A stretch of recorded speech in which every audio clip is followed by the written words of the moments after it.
السلام علیکم ورحمۃ اللہ وبرکاتہ۔ سیقول السفہاء من الناس ما ولاھم، ان قریب بیوقوف جو لوگ ہیں وہ آپ سے کہیں گے لوگوں میں سے کہ کس چیز نے پھیر دیا ہے ان کو ان کے قبلے سے جس پر وہ تھے۔ پہلے جب نبی صلی اللہ علیہ وسلم ہجرت کر کے مدینہ آئے تو 16 یا 17 مہینے تک اللہ کے نبی اور مسلمان بیت المقدس کی طرف منہ کر کے نماز پڑھتے تھے۔ تو بعد میں آپ کو بیت اللہ کی طرف منہ کرنے کا حکم ہوا، تو نماز میں ہی اللہ کے نبی نے وحی آئی اللہ کے نبی پر، اور نماز میں ہی اللہ کے نبی نے دوسری طرف بیت اللہ کی طرف منہ کر کے نماز پڑھنا شروع کر دی۔ اور صحابہ کرام اتنے فرما بردار اللہ کے نبی کے، انہوں نے یہ نہیں کہا کہ ہم سلام پھیریں گے تو پھر پوچھیں گے کہ اللہ کے نبی آپ نے ادھر کیوں منہ کیا، پھر اگلی نماز میں ہم دوسری طرف منہ کر لیں گے۔ تو فوراً ہی اللہ کے نبی نے نماز میں ہی منہ چینج کیا، بیت المقدس سے بیت اللہ کی طرف منہ کیا، اور صحابہ کرام نے بھی فوراً ہی نماز میں بغیر پوچھے ہی اللہ کے نبی کی پیروی کرتے ہوئے منہ اپنا بیت اللہ کی طرف کر لیا۔ تو اس پر یہودیوں نے، منافقین نے، اس وقت کے مشرکین مکہ نے، سبھی نے اعتراضات شروع کر دیے کہ تو قرآن نے فرمایا کہ یہ لوگ جو اس طرح کے اعتراضات کرتے ہیں یہ بیوقوف ہیں، کیونکہ بیوقوف اسی طرح کی باتیں کرتے ہیں۔ مشرق یا مغرب کا ہونا کہ مشرق کی طرف اللہ تعالیٰ کہیں کہ منہ کرو یا مغرب کی طرف کریں، اس کی کوئی حیثیت نہیں ہے۔ حیثیت ہے تو صرف اللہ کی فرما برداری کی، کہ اللہ کی فرما برداری کون کرتا ہے، اطاعت کون کرتا ہے۔ اب اس کا مطلب یہ نہیں ہے کہ جدھر مرضی منہ کر کے تو آپ نماز پڑھ سکتے ہو۔ قبلہ رخ ہو کر نماز پڑھنا باعث ثواب بھی ہے، اور اس کے بغیر نماز نہیں قبول ہوتی۔ بس اس صورت میں کہ اگر آپ کو پتہ نہیں چل رہا، آپ کسی دوسرے شہر گئی ہیں، یا اندھیرا ہے، یا جنگ کی صورت میں، یا آپ وہ سفر پہ ہیں، تو قبلہ رخ ہو کر اللہ کو کہہ لیں، پھر جہاں گاڑی یا سواری جائے گی تو اس صورت میں صرف یہ ہے کہ آپ قبلہ کی طرف اگر منہ نہیں بھی کرتی، غلطی کی وجہ سے کہ آپ کو غلطی لگ گئی ہے، قبلہ کا پتہ نہیں چلا، تو آپ نے کسی دوسری طرف نماز پڑھ لی تو نماز ہو جائے گی۔ وہ اللہ تعالیٰ کہہ رہے ہیں ان قریب بیوقوف کہیں گے لوگوں سے کہ کس چیز نے پھیر دیا ان کو ان کے قبلے سے۔ اللہ تھی وہ قبلہ قانون تھی جس پر یہ مسلمان پہلے بیت المقدس کی طرف منہ کر کے نماز پڑھتے تھے، تو اب بیت اللہ کی طرف نماز پڑھنا شروع کر دی ہے۔ اس طرح کے اعتراضات جو اگر کریں گے تو وہ بیوقوف ہیں، اور انسان گمراہی میں چلا جاتا ہے، ہدایت سے بھٹک جاتا ہے جو اسلام پر یا شریعت پر اس طرح کے کوئی اعتراضات کرتا ہے۔ تو اللہ تعالیٰ اپنے نبی کو کہہ رہے ہیں اے پیغمبر آپ کہہ دیے اللہ کے لیے مشرق ہے، اللہ کے لیے مغرب ہے، وہ رہنمائی کرتا ہے جس کی چاہتا ہے الی صراط مستقیم، سیدھے راستے کی طرف۔ وَكَذَلِكَ، اور اسی طرح جعلناکم ہم نے بنا دیا ہے تم کو امت واسطاً درمیانی یا بہتر، لتکونوا شہداء علی الناس تاکہ تم ہو جاؤ گواہ لوگوں پر۔ اب کہتے ہیں وسط کا مطلب ہوتا ہے درمیان، افضل چیز کو بھی وسط کہتے ہیں کیونکہ درمیانی چیز سب سے بہتر ہوتی ہے۔ اللہ تعالیٰ کہہ رہے ہیں کہ آپ کو بہترین امت محمدیہ کو ہم نے درمیانی اور بہترین امت بنا دیا ہے۔ درمیانی کا ایک مطلب یہ بھی ہے کہ نہ اس میں زیادہ سختی ہے اور نہ ہی زیادہ نرمی ہے، کہ آگے بھی آتا ہے چوتھے سورے میں سورہ آل عمران میں آئے گا کہ کنتم خیر امۃ اخرجت للناس، کہ تمہیں بہترین امت بنا دیا ہے۔ وَكَذَلِكَ، اور اسی طرح جعلناکم ہم نے بنا دیا تم کو امت درمیانی تاکہ تم ہو جو لوگوں پر گواہ۔ اللہ تعالیٰ کہہ رہے ہیں کہ اسی طرح، یعنی جس طرح یہ دو باتیں تمہارے پاس پوری ہیں، تمہیں بہترین امت بنایا ہے، تمہارے مخالفوں کے پاس یہ چیز پوری نہیں ہے، ان کے پاس ناقص ہے۔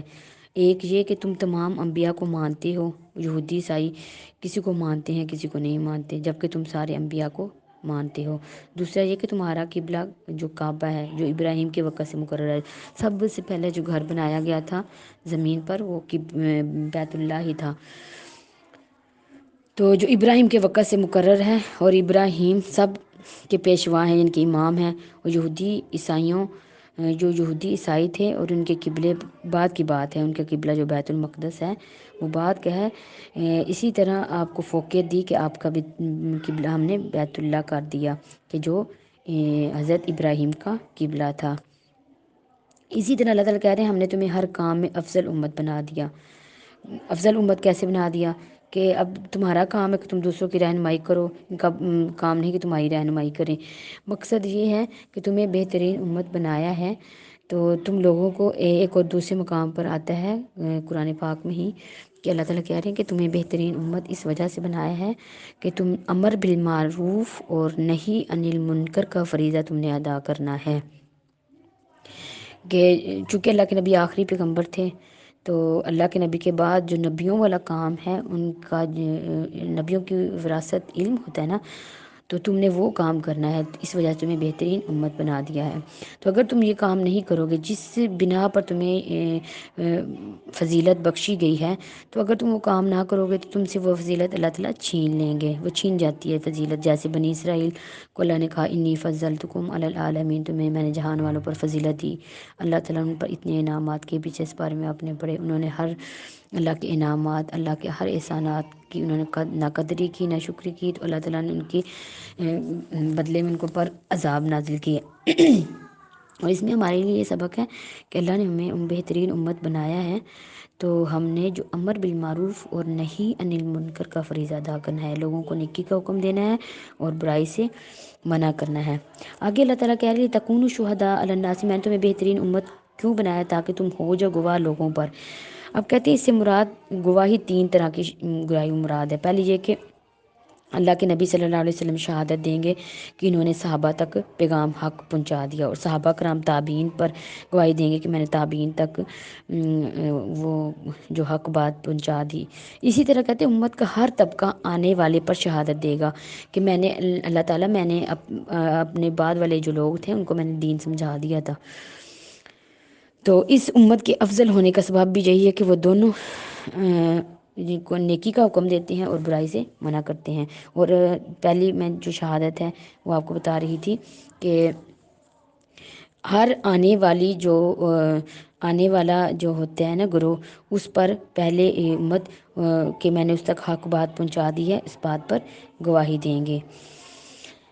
دوسری وہ شہادت ہے جو امت مسلمہ اللہ تعالیٰ کی کتاب کی خبر دینے کی بنا پر پہلی تمام امتوں پر دے گی کہ ان کے انبیاء نے اللہ کے احکامات ان تک پہنچا دیے۔ کہ جیسے حدیث میں آتا ہے کہ حضرت نوح علیہ السلام کی قوم نا انکار کر دی کہ اللہ تعالیٰ کے سامنے کہیں گی کہ اللہ تعالیٰ ہمارے پاس تو کوئی نبی نہیں آیا تھا۔ تو پھر ہماری جو امت محمدیہ وہ اس چیز کی گواہی دیں گی۔ حضرت نوح علیہ السلام سے اللہ تعالیٰ پوچھیں گے، اللہ تعالیٰ تو جانتے ہیں نا سب کچھ، لیکن پھر بھی ایک حجت قائم کرنے کے لیے، ان کو جھٹلانے کے لیے اللہ تعالیٰ کہیں گے تمہارا کوئی ہے گواہ جو تمہاری گواہی دے کہ تم نے 950 سال تبلیغ کا کام کیا ہے؟ تو کہیں گے جی اللہ تعالیٰ میری امت محمدیہ میری گواہی دیں گی۔ تو تب اللہ کے نبی بھی اور ہماری جو امت ہے وہ اس چیز کی گواہی دیں گے کہ اللہ تعالیٰ نوح علیہ السلام نے اپنی امت کو 950 سال تبلیغ کا کام کیا، ان کو سمجھایا، یہ جھوٹ بول رہی ہے اس کی امت۔ تو اللہ تعالیٰ کہیں گے کہ آپ نے کہاں پڑھا؟ وہ کہیں گے اللہ تعالیٰ آپ کی جو کتاب تھی قرآن پاک جو آپ نے آخری نبی صلی اللہ علیہ وسلم پر نازل کی، اس میں ہم نے پڑھا کہ نوح علیہ السلام نے اتنی دیر تبلیغ کا کام کیا۔ تو یہ شہادت جو گواہی دے گی اس نسبت سے دوسری یہ ہے قسم۔ تیسری کہ دنیا میں مسلمانوں کی کسی حق میں نیک یا بد ہونے کی شہادت، جس کی بنا پر نبی صلی اللہ علیہ وسلم نے ایک جنازے کے لیے جنت اور دوسرے کے لیے جہنم واجب ہونے کا اعلان فرمایا۔ کہ مثلا اگر آپ میں سے ہم میں سے کوئی مر جاتا ہے تو کوئی اگر لوگ آپ کے کہیں گے نا کہ بہت اچھی ہوتی تھی، تو اللہ تعالیٰ فرشتوں کو بھیجتے ہیں کہ جاؤ سن کے آؤ کہ لوگ اس کے بارے میں کیا کہتے ہیں۔ تو جیسے لوگ کہہ رہے ہوتے ہیں اس کے مطابق اللہ تعالیٰ اس کو بخش دیتے ہیں۔ اگر لوگ کہیں کہ یہ بری تھی تو یا برا انسان تھا یا اس کے اخلاق سے لوگ بہت زیادہ تنگ تھے، تو اللہ تعالیٰ ان بندوں کی گواہی کی وجہ سے اس کو جہنم دے دیتے ہیں۔ تو اللہ تعالیٰ کہ 3 طرح کی شہادت جو امت محمدیہ کو میں نے دی، جس کی وجہ سے میں نے ان کو فضیلت دی۔ وَيَكُونَ الرَّسُولُ عَلَيْكُمْ شَهِيدًا، اور ہو جائے رسول تم پر گواہی دینے والے۔ وما جعلنا القبلۃ التي كنت عليها الا لنعلم من يتبع الرسول، ہم نے قبلہ کی چینج اس وجہ سے کیا کہ کون رسول کی پیروی کرتا ہے اور کون رسول کی تکذیب کرتا ہے۔ کہ اللہ تعالیٰ کے بتانا یہ چاہ رہے ہیں کہ میں نے چینج اس وجہ سے قبلہ کیا کہ میں دیکھتا ہوں کہ قبلہ چینج کرنا یہ بہت بڑی بات ہے نا، کہ اب رسول کی بات کو کون فالو کرتا ہے، اتنی بڑی بات کہ اپنے ایک طرف نماز پڑھ رہا ہے تو اب رسول نے کہہ دیا دوسری طرف نماز پڑھو، تو یہ میں دیکھنا چاہتا ہوں کہ رسول کی پیروی کون کرتا ہے اور کون رسول کی پیروی نہیں کرتا۔ پھر اللہ تعالیٰ کہہ رہے ہیں کہ یہ وَإِن كَانَتْ لَكَبِيرَةٌ إِلَّا عَلَى الَّذِينَ هَدَى اللَّهُ، یہ بڑی بات ہے مگر جن کو اللہ نے ہدایت دے دی ہے نا ان لوگوں کے لیے بڑی بات نہیں ہے، وہ اللہ کے نبی کی جو بات ہے اس کو ترجیح دیں گے، اس کی فرما برداری کریں گے، نہ کہ اپنی خواہش کی۔ وَمَا كَانَ اللَّهُ لِيُضِيعَ إِيمَانَكُمْ، اور نہیں ہے اللہ تعالیٰ کبھی بھی تاکہ وہ ضائع کرے تمہارے ایمان کو۔ کہتے حدیث میں آتا ہے کہ جب قبلہ چینج ہوا نا تو اس سے پہلے کئی آدمی فوت ہو گئے اللہ کے نبی کے دور میں، تو انہیں معلوم ہی نہ ہو سکا کہ ہم ان کے متعلق صحابہ کرام نے کہا کہ اللہ تعالیٰ کے نبی صلی اللہ علیہ وسلم انہوں نے تو اس طرف نماز ہی نہیں پڑھی بیت اللہ کی طرف، تو کیا ان کی نمازیں ساری ضائع ہو گئی؟ ادھر ایمانکم سے مراد نمازیں ہیں کہ اللہ تعالیٰ نہیں ہے تاکہ ضائع کرے تمہاری نمازوں کو، ایمان سے مراد ادھر نمازیں ہیں۔ تو اللہ تعالیٰ نے تب یہ آیت نازل فرمائی کہ اللہ تعالیٰ تمہاری نمازوں کو کبھی ضائع نہیں کریں گے۔ اب اس آیت میں اللہ تعالیٰ نے نماز کو ایمان قرار دیا ہے، اس سے معلوم ہوا کہ جو لوگ صرف یہ کہتے ہیں نا دل سے تصدیق کر لی، زبان سے اقرار کر لیا تو عمال کی ضرورت نہیں ہے، نہ بھی ہم عمل کریں تو اس کی کوئی ضرورت نہیں ہے، تو اس آیت سے ان لوگوں کا رد ہو رہا ہے جو لوگ عمال نہیں کرتے۔ اللہ نے کہا کہ ادھر نماز کو ایمان قرار دے دیا کہ نماز اسلام کا سب سے عظیم رکن ہے، اور حدیث میں آتا ہے کہ جس نے نماز چھوڑی وہ کافر ہو گیا، کہ مسلمان اور کافر کے درمیان فرق کرنے والی چیز نماز ہے۔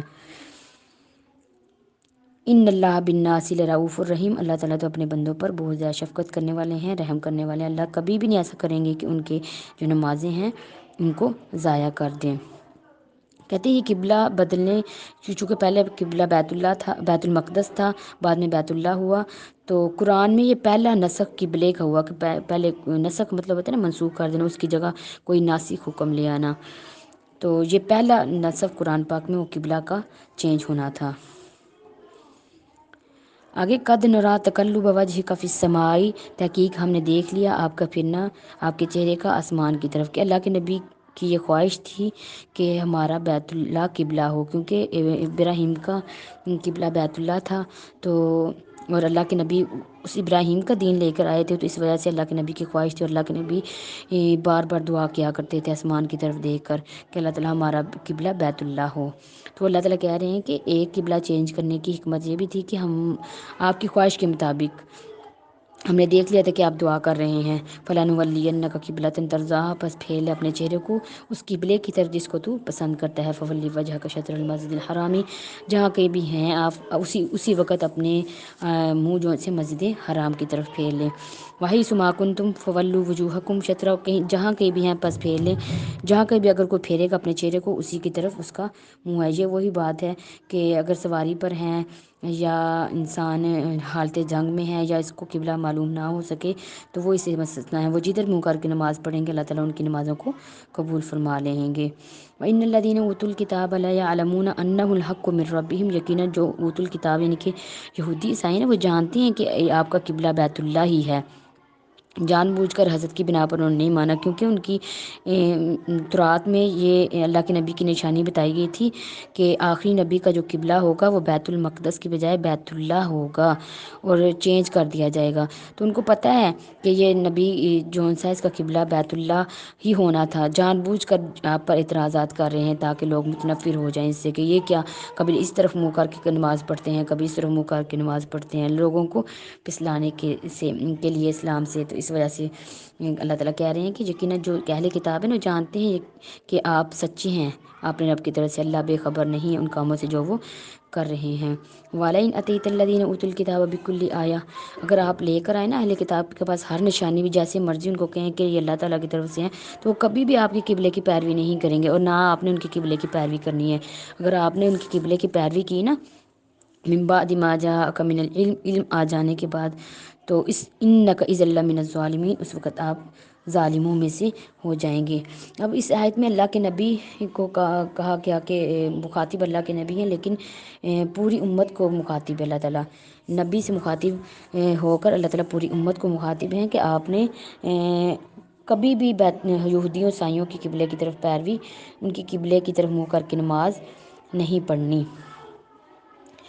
اللہ تعالیٰ کہ وَمَا بَعْضُهُمْ بِتَابِعٍ قِبْلَةَ بَعْضٍ، اور ان کا بعض بھی بعض کی قبلے کی پیروی نہیں کرتا، کہ ہے تو ان کا ایک ہی یہودیوں عیسائیوں کو بیت المقدس ہی، لیکن جو یہودی ہیں وہ بیت المقدس کی طرف ایک طرف منہ کر کے نماز پڑھتے ہیں، اور نصارہ جو ہیں بیت المقدس کی مشرقی جانب نماز پڑھتے ہیں، جن کے دونوں بھی تھوڑا تھوڑا آپس میں مخالف ہیں، اور آپ کی قبلے کی تو انہوں نے کبھی بھی پیروی نہیں کی، آپس میں بھی یہ اتفاق ان کا نہیں ہے۔ تو آگے پر اللہ تعالیٰ کہہ رہے ہیں الذین آتیناہم الکتاب یعرفونہ کما یعرفون ابناءہم، یقیناً جو اہل کتاب ہے نا وہ آپ کو ایسے پہچانتے ہیں جیسے اپنے بیٹوں کو پہچانتے ہیں، کہ ان کی اللہ کے نبی کی آخری نبی کی ایک ایک نشانی ان کی تورات میں بتا دی گئی ہے۔ جیسے انسان اب پورے اگر رش میں یا جہاں بھی کہیں اپنی اولاد ہو اس کو پہچان لیتا ہے نا، تو اللہ تعالیٰ کہہ رہے ہیں کہ ایسے ہی آپ کو پہچانتے ہیں، صرف ہٹ دھرمی کی بنا پر اور حسد کی بنا پر آپ کا انکار کر رہے ہیں۔ یقیناً ان میں سے ایک گروہ لیکتمون الحق، حق کو چھپاتا ہے اس حال میں کہ وہ جانتے۔ اب گروہ کا ذکر کیا گیا، کچھ اہل کتاب ان میں سے ایمان لے آئے تھے، اس وجہ سے گروہ کا ذکر کیا گیا کہ سارے ایسے نہیں، ان میں سے کچھ ہے تھے جو ایمان لے آئے تھے۔ الحق، یہ حق من ربک، تیرے رب کی طرف سے ہے، فلا تکونن من الممترین، پس آپ ہرگز نہ ہو جائے من الممترین، شک کرنے والوں میں سے، کہ یہ یہودی عیسائی جس کو چھپا رہے ہیں نا، یہ آپ کی طرف سے اللہ کی طرف سے حق ہے، سچ ہے، آپ اس میں مسلمانوں کو تنبیہ کی جا رہی ہے نا کہ آپ کسی شک شبے میں نہ رہیں۔ اب اس سارے سبق سے ہم نے کیا سیکھا کہ اگر آپ کے پاس کوئی علم کی بات آ گئی ہے، جیسے یہودی عیسائی جانتے بوجھتے ہوئے اس کو جھٹلاتے تھے، صرف اپنی خواہش کی پیروی کرتے ہوئے، تو ہمارے لیے یہ سبق ہے کہ اگر ہمارے پاس اللہ کے نبی کی کوئی بھی قرآن کی، اللہ کے نبی کی کوئی بات ہے، تو ہم جان بوجھ کر اس کو چھپائیں، تو اس وقت ہم ظالم ہو جائیں گے، کہ ہم صرف اس وجہ سے چھپائیں کہ جیسے آج کل ہمارے معاشرے میں فرقے واریت کا بہت زیادہ رجحان ہے، لوگ صرف فرقے کو دیکھتے ہیں کہ ہمارے فرقے میں یہ نہیں ہے بات، یہ نہیں دیکھتے کہ قرآن و حدیث کے بارے میں کیا کہتا ہے۔ کبھی بھی قرآن و حدیث کو پس پش نہ ڈالے اپنے فرقے کی تعصب کی وجہ سے، دوسرے لوگوں کی کہ وہ ان کا فرقہ ہے، حسد بہت زیادہ ہے، نفرت ہے، تعصب ہے فرقوں کا، کہ وہ فرقہ اس طرح کرتا ہے تو ہمارے فرقے میں اس طرح نہیں ہے، حالانکہ قرآن کے چاہے وہ خلاف ہی ہو، تو اگر اس طرح ہم کریں گے قرآن و حدیث کے خلاف، تو اس وقت ہم ظالموں میں سے ہو جائیں گے۔ اللہ تعالیٰ ہم سب کو ہدایت نصیب کرے، اور اللہ تعالیٰ ہمیں قرآن و حدیث پر عمل کرنے کی توفیق عطا فرمائے۔ السلام علیکم ورحمۃ اللہ وبرکاتہ۔